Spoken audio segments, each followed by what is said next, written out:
ধরনের পরিবারের উপর থেকে আল্লাহর রহমত উঠিয়ে নেন আল্লাহ রাব্বুল আলামিন। ওই তিন ধরনের পরিবারে যতই তারা বিভিন্ন নামাজ পড়ুক, আমল করুক, তাদের পরিবারের উপর আল্লাহ রাব্বুল আলামিনের রহমত নাজিল হয় না। খুব গুরুত্বপূর্ণ একটি বিষয় যেটা হর হামেশায় আমাদের পরিবার ব্যবস্থাগুলোতে হচ্ছে। তার মধ্যে এক নাম্বার হচ্ছে, কোনো পরিবারে যদি খাবারের অপচয় হয়, এই জিনিসটা মারাত্মক একটা প্রবলেম। অনেক পরিবার এমন রয়েছে যেই পরিবারে খাবারের অপচয় হয়। এই খাবারের অপচয় হলে ওই পরিবারে কখনো বরকত থাকে না। মনে করবেন রিজিক আল্লাহর দেওয়া অন্যতম একটা নিয়ামত, এবং এই রিজিকের মূল্যায়ন না হলে সম্পদ বাড়ে না।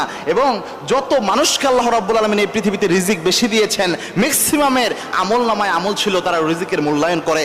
দুই নাম্বার হচ্ছে, ছবি, মূর্তি, গান বাজনা এগুলো যদি ঘরের মধ্যে থাকে বা হয়ে থাকে, তাহলে অবশ্যই ওই ঘরে আল্লাহর রহমতের কোনো ফেরেশতা থাকে না। বিশেষ করে ছবি, মূর্তি, কুকুর বা পুতুল, বিভিন্ন শোপিস আকারে দেখবেন বিভিন্ন পুতুলগুলো থাকে।